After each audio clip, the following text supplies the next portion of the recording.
오늘은 예수님께서 다시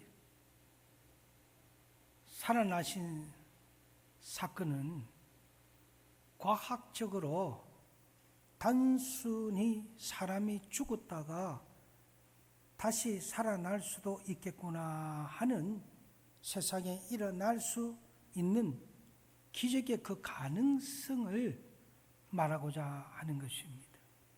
우리 예수님은 다시 부활하셔서 즉 40일 동안을 제자들에게도 보이시고 같이 사람과 똑같이 생활하시다가 다시 성천을 하십니다. 그리고 성천하시면서 예수님께서 제자들에게 말씀하십니다. 너희가 능력을 받아라. 내가 올려간과 동시에 너희들에게 내려주겠다는 그 약속, 그것이 성령입니다.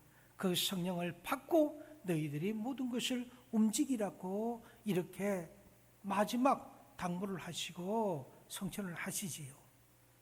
그 성천을 하시면서 성령 받았고 제자들이 움직인 것은 다음 예배 시간에 순수가 기다리고 있습니다.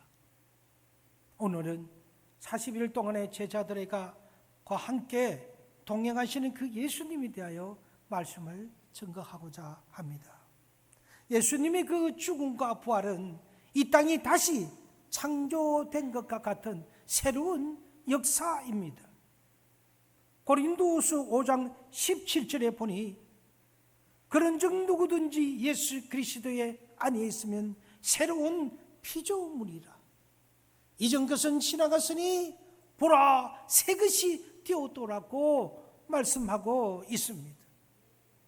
이제 예수 그리스도를 통해서 과거에 나는 예수님과 같이 저 십자가에 장사되어 죽고 예수 안에서 새롭게 탄생되어 거듭난 나로 영적으로 살아가는 것입니다. 창세기를 통하여 보면 하나님께서 어둠과 혼동 속에 있는 이 세상을 빛과 질서를 주셨습니다. 그리고 생명을 주심으로 이 천지를 창조하셨습니다. 그런데 죄인된 사람들이 영적인 어두움과 죽음 속에 있다가 이제 예수 그리스도를 통해서 영생의 생명을 얻게 되는 것입니다. 영적으로 죽어가던 세상이 다시 새롭게 창조된 역사가 예수 그리스도의 십자가의 죽으심과 부활을 통해서 이루어진 것입니다. 그런데 이러한 영적인 새 창조의 일들을 모두가 경험하느냐 하면 그렇지 못합니다. 예수님이 죽으셨다가 부활하신 하나님의 아들이요 구세주인 것을 믿을 때에 경험할 수가 있는 것이지만 그거를 믿지 못한다면, 구세주를 믿지 못한다면 구원을 받지 못하는 것이죠. 여기서 구세주 하니 누군가는 그렇게 질문을 합니다.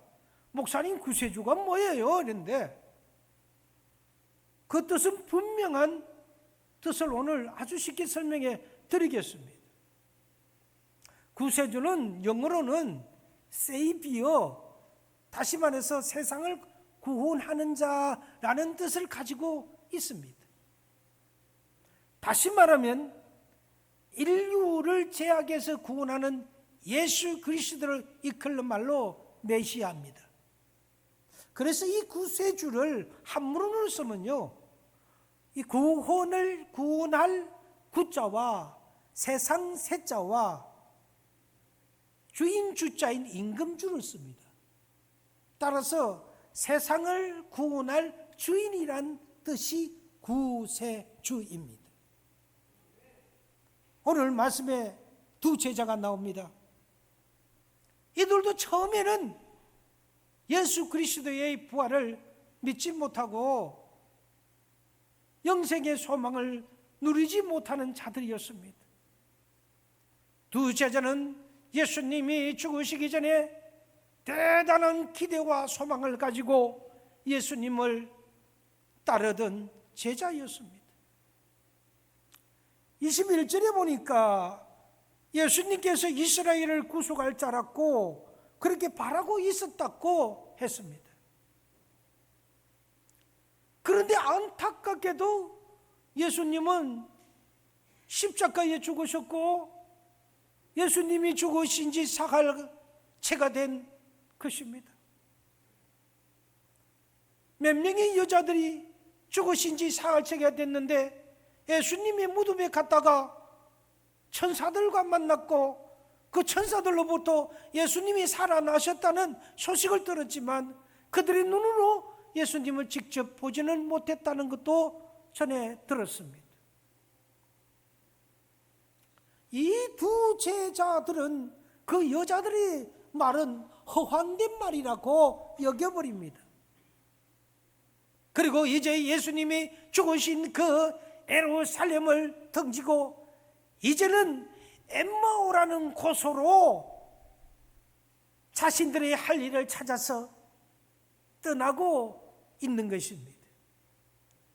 이러한 두 제자의 안타까운 모습들이 우리 또한 믿음 생활을 하면서 경험할 때가 있었을 것입니다. 예수님이 죽은 것과 같은 3일 동안의 기간을 맞이할 때가 있습니다. 우리가 예수님을 도저히 만날 수 없는 캄캄한 그런 때가 있었습니다. 더 역사하지 않을 것 같은 경우 내 삶에서 예수님은 안 계신 것과 같은 시간을 경험할 때가 있었습니다. 그러한 시간은 슬픔이요 실망의 순간입니다. 도리어 그렇게 믿었던 만큼 더 큰 좌절을 경험하게 됩니다. 그런데 오늘 말씀은 슬픔과 좌절로 끝나지 않았습니다. 그들은 죽으신 예수님이 계신 그 예루살렘을 떠나 엠마오로 갔지만은 결국 예수님을 만나고 다시 발걸음을 돌려서 부활하신 예수님을 증거하러 다시 예루살렘으로 가는 것을 보게 됩니다. 이 시간은 두 제자의 모습을 보면서 예수님이 죽으신 것 같은 그 사흘과 더 이상 계시지 않는 것 같은 영적으로 절망의 그 시간을 어떻게 지내야 할지에 대하여 함께 말씀을 나누고자 합니다. 첫째, 먼저 예수님께서 늘 우리와 함께 동행하고 계신다는 것을 믿어야 합니다. 두 제자들이 슬픔과 절망 가운데서 엠마오로 가는 것은 이제 더 이상 예수님이 이 세상에 존재하지 않는 거야. 이제 예수님은 없어 라고 그렇게 실망하고 그런 마음을 먹었기 때문에 그들은 엠마오로 자기가 원래 예수님을 만나기 전 그 전으로 발걸음을 옮겼던 것입니다. 사흘 전에 죽은 예수는 여전히 죽어 있을 것이라고 그들은 생각하고 있는 것입니다. 그런데 예수님께서 그 두 제자가 이야기하는 그 제자들에게 오셨습니다. 그리고 그들과 함께 스무스하게 동행을 하셨습니다. 그런데 이 문제는 두 제자들이 자신과 같이 동행하는 예수님이 누구인지를 알아보지를 못하는 거예요. 마가복음 16장 26절의 말씀을 보게 되면은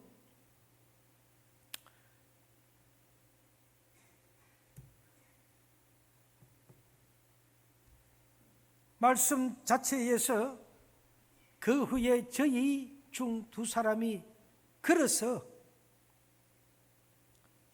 시골로 갈 때에 예수께서 다른 모양으로 저희들에게 나타났다고 하셨습니다.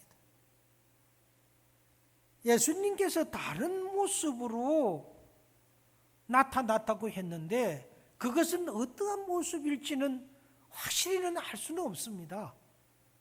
그들이 예수님을 알아보지 못한 것은 바로 저희의 눈을 가리워졌기 때문이라고 말씀하고 있습니다. 분명한 것은 두 제자들은 육체적으로는 눈을 번듯이 뜨고 있음에도 불구하고 그들은 예수님을 제대로 인식하지 못했습니다. 그래서 이들이 하는 것을 쭉 여겨보면서 16절에 올라가 보니까 16절은 또 말씀이 달리 나옵니다.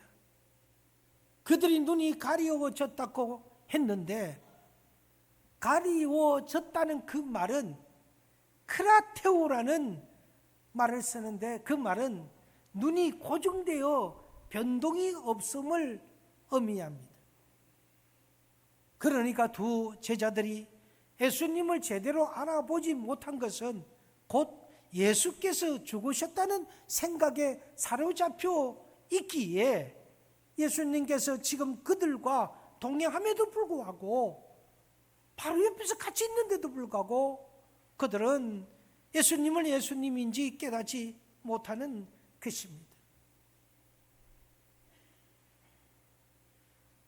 예수 그리스도께서 죽은 것은 확실히 그들은 알겠는데 예수님께서 부활하셨다는 것은 도저히 있을 수 없는 일이라고 여겼기에 부활하신 그 예수님인 줄을 저들은 몰랐던 것입니다.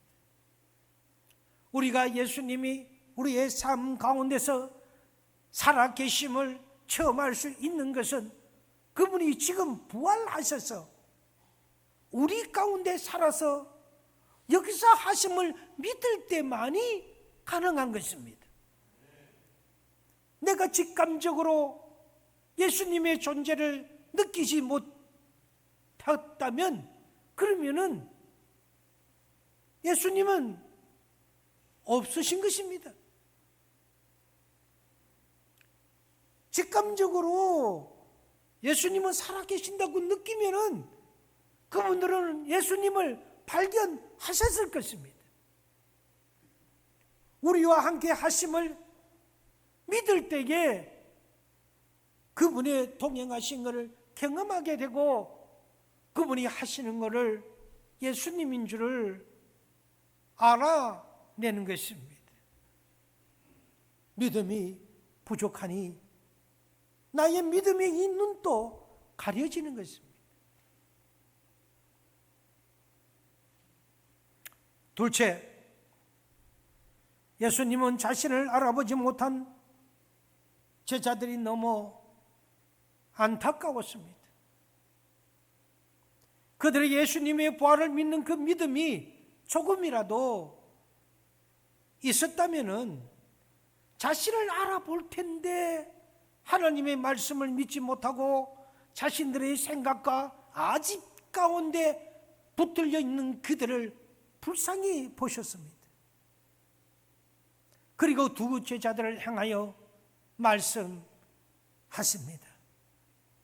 본문 25절에 보니까 미련하고 선지자들의 말한 모든 것을 마음에 드디 믿는 자들이여.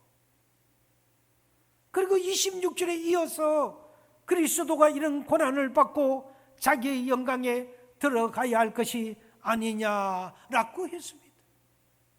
그들에게 있어서 예수님의 부활하심을 믿지 못하는 장애물이 있었습니다. 예수님의 고난 후에 영광이 있는데 그들은 예수님의 고난 그 죽으심을 넘지 못했던 것입니다. 예수님께서 두 제자를 책망하실 때에 25절에서 말씀하십니다. 모든 것을 마음에 드디 믿는 자들이여 라고 책망하십니다. 믿지 않는 것이 아닙니다. 믿기는 믿어도 그 믿음의 성장이 더디고 아주 느려 터졌다는 것입니다. 전적으로 하나님의 말씀을 믿고 신뢰하고 나아가면은 능력도 받을 텐데, 그렇지 못하고 자신들의 그 생각과 편견으로 하나님의 말씀을 어떤 것은 통과, 어떤 것은 차단, 그렇게 하는 것처럼 스스로 말씀을 필터링해서 받아들이다 보니 아무리 말씀이 주어져도 그 말씀을 자신이 닮은 삼키고 자신들이 쓰면 말씀을 버리는 것 같은 그런 말씀들을 편식해서 말씀을 먹다 보니 말씀 그 자체가 믿어지기 쉽지 않았던 것입니다. 그럼에도 불구하고 예수님께서는 27절에 와서 말씀을 이렇게 가르쳐 주십니다. 그들에게 모세와 및 모든 선지자의 글로 시작하여 예수님에 관한 구약의 말씀 예언들을 그들에게 하나하나 공부하듯이 설명해 주십니다. 로마서 10장 17절에 그런 모든 믿음은 들음에서 나오며 그 들음은 그리스도의 말씀에 말미암는다 했었습니다. 그 들음은 말씀에 근거하는 거죠. 사람의 말을 듣고 자기 자신의 말을 들어서는 믿음이 생기지 않습니다.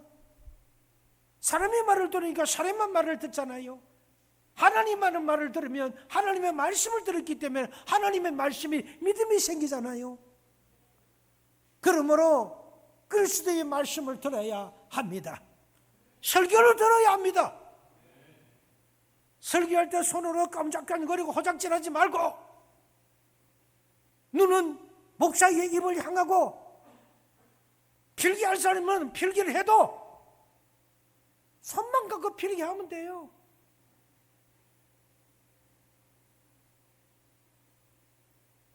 설교 시간에는 설교를 들어야 합니다. 말씀을 들어야 믿음이 생긴다고 하지 않습니까? 말씀을 안 듣는데 어떻게 믿음이 생깁니까? 10년, 20년, 30년 평생을 믿어보세요.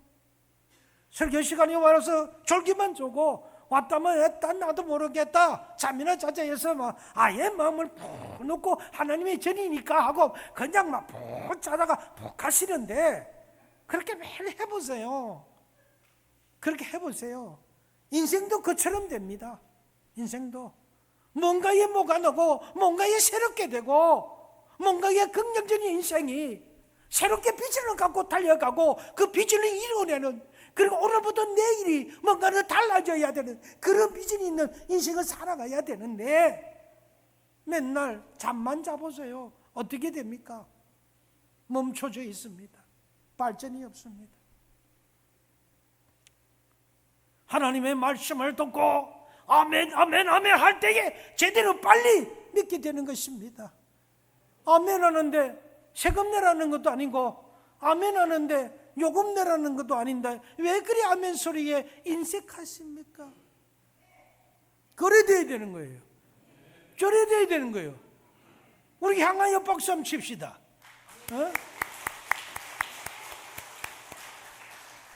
아멘 하는 것은 맞습니다. 그렇습니다. 저도 동의합니다. 그렇게 되기를 원합니다. 하는 말과 똑같아요. 그런데도 입 다물겠어요? 지금도 다물고 계시잖아. 우리 큰 소리 하면 아멘! 아멘! 이렇게 해야 믿음이 쑥쑥 들어온다 이 말입니다. 그렇죠. 그렇지 아니하면 그 믿음이 더디어질 수밖에 없다고 말씀이 그렇게 표현해놨지 않습니까? 19세기 미국인 가운데서 유명한 무신론자 가운데 미국 남북전쟁의 영웅인 그 뉴 월리스라는 장군이 있을 거예요. 그리고 이 월리스는 또 다른 무신론자, 하나님을 전혀 안 믿는 자란 말이죠. 없을 무자, 신이 없다고 생각하는 자. 이 무신론자의 친구 중에 한 사람인 앵글스를 한게라는 앵글소리라는 사람과 함께 기독교는 그냥 어떤 만화 같은 이런 신화이고 허구라는 책을 저술해서 이 지구상의 인류를 그리스도의 굴레로부터 해방시켜야 되겠다고 그 둘이가 약속을 합니다. 앵글솔 또한 무신론에 관한 책을 썼을 정도로 이 사람 또한 철저한 무신론자였습니다. 올리스는 미국과 유럽의 유명한 도서관을 죄다 다니면서 눈에 불을 켜고 기독교를 없앨 자료를 찾아서 모으고 그렇게 해서 장장 2년 동안을 연구를 했었습니다. 그리고 기독교가 가짜야, 기독교가 거짓이야 허구한 것을 책으로 저술하기 시작합니다. 그런데 그는 그 책의 제2장을 쓰려고 하다가 더 이상 그 책을 써내려 갈 수 없음을 느끼게 됩니다. 도저히 예수님의 존재를 부정하려 해도 부정할 수가 없었고, 그는 도리오 월리스는 예수님을 향하여 이렇게 항복을 하고 말합니다. 당신은 나의 왕입니다. 나의 하나님이요 라고 그는 그렇게 고백하게 이르릅니다. 그 이후 그는 예수와 기독교를 부정하는 책이 아닌 오히려 정반대의 책을 쓰기 시작합니다. 그렇게 해서 만들어진 그 소설책이 바로 벤허입니다. 이 부제는요, 그리스도의 이야기, 텔리스트 오브 더 크리스찬 이렇게 되어 있습니다. 이 책은 1880년 출판과 동시에 자그마치 200만 부가 팔리는 베스트셀러가 되었고요. 후에 영화로도 만들어져서 우리나라에도 상영을 했고요. 아카데미에 무려 11개 부분에서 수상을 받은 아주 유명한 소설이 바로 그 원작이 바로 베너입니다. 베너의 그 감독은 올리엄 텔리어였습니다. 그 텔리어는 그 영화를 만들어 놓고 그가 말을 한 것이, 주여 과연 제가 이 영화를 만들었나이까? 아니 당신께서 만들었습니다 라고 그가 그렇게 고백을 했다고 합니다. 그리스도를 세상 사람들에게 증거하는데 그는 그렇게 크게 사용되어졌던 것입니다. 예수님을 믿는다고 하면서 말씀을 읽지 않으면 믿음이 생길 수가 없습니다. 그리고 믿음도 온전한 믿음이 될 수가 없는 것입니다. 믿음은 들으면서 생긴다고 했는데 듣지 않고 읽지 않으니까, 쓰지 않으니까 어떻게 믿음이 생기겠어요? 예수님은 성경 말씀을 통해서 그분의 이야기를 들려주시기를 원했습니다. 성경 말씀을 믿음으로써 읽을 때에 눈이 밝아졌어서, 영안이 눈이 밝아졌어서 비로소 예수님이 함께 계심을 깨닫게 됐고 말씀이 진정으로 영적으로 보이기 시작하는 것입니다. 하나님의 말씀을 들을 때에 믿음이 나고 영적인 어둠의 때를 완전히 지워버려서 승리하는 그런 저와 여러분이 되시기를 바랍니다. 셋째, 예수님께서 떡을 떼어 주실 때에 비로소 두 제자들은 예수님의 부활과 동행을 제대로 알게 되었습니다. 두 제자가 이제 자신들이 가고자 했던 그 애국하의 그 마을, 그 엠마오의 촌에 가까이 왔었습니다. 그날도 날이 절 멀었습니다. 두 제자들이 자신들과 함께 유하고자 예수님께 권합니다. 그리고 예수님과 함께 저녁을 같이 잡수셨었습니다. 그때 예수께서는 그 떡을 가지고 하늘을 우러서 축사하시고 저들에게 떼어 주십니다. 그런데 그때에 저희 눈이 밝아졌습니다. 그들이 예수님인 것을 알아보았다고 오늘 읽은 우리 본문에 그렇게 말씀하고 있습니다. 그리고 32절에서 말하기를 그들이 서로 말하되 길에서 예수님께서 말씀하시고 우리에게 성경을 풀어주실 때에 우리 속에 마음이 뜨겁지 아니하더냐라고 그때의 예수님의 말씀이 그 안에서 뜨겁게 역사하고 있었음을 서로가 그렇게 고백하게 됩니다. 그들은 예수님이 동행했어도 그들의 눈이 가려졌어도 예수님이 같이 동행하심을 알아볼 수가 없었습니다. 그런데 예수님으로부터 성경에 있는 예수님을 증거하는 말씀을 듣고 마음이 뜨거워졌고, 또한 예수님과 같이 저녁 식사를 같이 하면서 예수님께서 떡을 떼시사 하늘을 우러러 보시고 축사하셨사 떡을 떼어 그들에게 주시니 그들이 그거를 받아 먹은 즉시 그들의 눈이 밝아져 예수님인 줄 깨달았다고 하지 않습니까? 그런데 재미있는 것은 이 두 제자들이 자신과 동행한 분이 예수님이라는 것을 아차 하고 알아보는 순간에 예수님은 그 모습을 그들로부터 감추어 버렸습니다. 이제 그들에게 있어서 예수님께서 눈이 보이는 분으로 계시든지 내가 만져도 만져지지 아니하시든지 간에 문제가 안 되었습니다. 예수님은 죽음에서 부활하신 분이시고 자신들이 깨닫지 못한 그 순간에도 자신들을 불쌍히 여기시고 어여삐 여겨주셔서 자신들과 함께 동행해 주셨고, 그렇다면 지금 나의 눈에 예수님이 보이지 않지만은 부활하신 주님은 자신들과 동행하고 있음을 그들은 믿게 된 것입니다.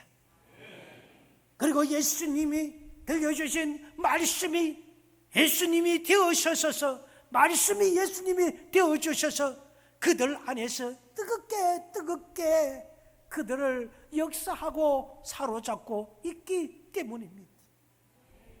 말씀이 들어오면 뜨겁습니다. 은혜가 들어오면 뜨겁습니다. 성령이 들어오면 뜨거워요. 성령이 들어오면 그냥 있을 수가 없어요. 나가서 말씀을 전파해야 됩니다. 한 사람 한 영혼이라도 전도하는데 내 몸이 사용되기를 원합니다라고 여러분 그렇게 고백되지 않습니까? 교회에 와서도 그냥 봉사를 하지 않으면 내가 그냥 찔림이 있어서 그냥 있을 수가 없지 않습니까? 뭐라도 교회에 오면 봉사를 하고 나면 하나님 앞에 섰을 때, 옆에 있을 때 참으로 잘했도다 라고 하는 하나님이 그렇게 나를 두어 말씀하시는 것 같고 그런 믿음이 나의 속에 뜨거워지는 것이 바로 그것이 은혜이지 않습니까? 우리는 도로 이런 은혜를 모두가 놓치지 말고 다 받는 그런 서연이 될 줄 믿습니다. 예수님을 날마다 기념하며 영적으로 친밀함을 가지는 자들은 영적인 눈이 늘 밝아져 있는 것입니다. 그래서 필사를 하라는 겁니다. 늘 빠지지 말고 해보세요. 읽어보세요. 해보세요. 그런데 2장, 3장 적는 게 참 힘들기는 힘들어요. 그래서 2장을 못 적으면 어떻습니까? 1장을 못 적으면 어떻습니까? 아니 한 페이지라도, 아니 반 페이지라도 그냥 그저 더 적는다고 보면 그때 그 순간에 주는 말씀이 또 다르단 말입니다. 그래서 말씀 적는데, 말씀 보는데 또 욕심이 생겨서 이것만 하고 말겠다 하면서도 다시 또 지속적으로 적는 그런 거를 여러분은 이제 도전하지 않으신 분은 도전해보세요. 그렇게 맛보세요. 그래서 꼭 내 사진에 필사를 하면서 하나님 나에게 주셨던 이 하나의 이 간절한 소망 하나만큼은 응답하신다는 것을 꼭 믿고 한번 해보세요. 응답하시는가 안 하시는가? 하나님은 하십니다. 그러기에 육적으로 예수님이 눈에는 안 보이고 그렇게 느껴지지 않는다고 할지라도 믿음의 그 눈으로 주님을 바라보면 살아 계심을 늘 체험하는 것입니다. 아멘입니까? 이제 말씀을 맺도록 합니다.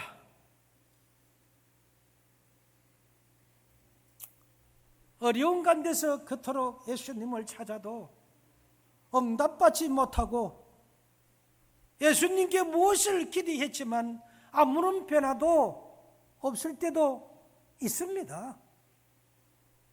그럴 때 실망하고 좌절하고 절망해서 예수님을 등지고 나도 엠마오로 갈 때가 있다는 것이지요. 이럴 때 우리의 영적인 눈이 가려지지 않도록 조심해야 합니다. 우리는 예수 그리스도께서 나의 감정과 그 상황과 상관없이 늘 함께 하심을 믿어야 하는 것입니다. 부활하신 예수님이 지금도 살아서 내 삶 가운데 깊이 개입하고 계시고 역사하시고 계시고 그래서 나를 이끌어가고 계심을 그걸 믿어야 하는 겁니다. 그 믿음을 가지고 하나님의 말씀을 대하는 것입니다. 그리고 날마다 주님과 친밀한 관계를 가져야 합니다. 주님의 살과 피를 먹으며 주님을 기념하라 하셨으니 자 받아라 먹으라 이것이 나의 살이요 나의 피라고 이걸 누구 기념하라고 우리는 성찬식 때 그때 주님의 몸과 피를 마셨지 않습니까? 그것을 늘 우리는 기념하고 그래서 우리가 늘 예배하며 주님의 길을 우리가 감당할 때에 가끔 가다가 만나는 기억나는 그런 주님이 아니라 매일 분분 초마다 주님의 그 말씀을 묵상하고 주님과의 친밀함을 가질 때에 주님이 우리와 함께 하심을 믿고 확신하며 살아가게 되는 것입니다. 간절히 원합니다. 예수님을 만났던 두 제자들이 엠마오로 가다가 다시 예루살렘으로 돌아서 리턴해서 갔습니다. 주님의 부활을 증거했던 것처럼 혹시 우리 중에 믿음이 떨어져서 그냥 그렇게 체념하며 믿음 생활을 하고 계시지는 않는지요? 부디 어떠한 일을 만나든지 그 안에서 예수 그리스도의 동행하심을 믿으시고 예루살렘으로 다시 돌아오시기를 바랍니다.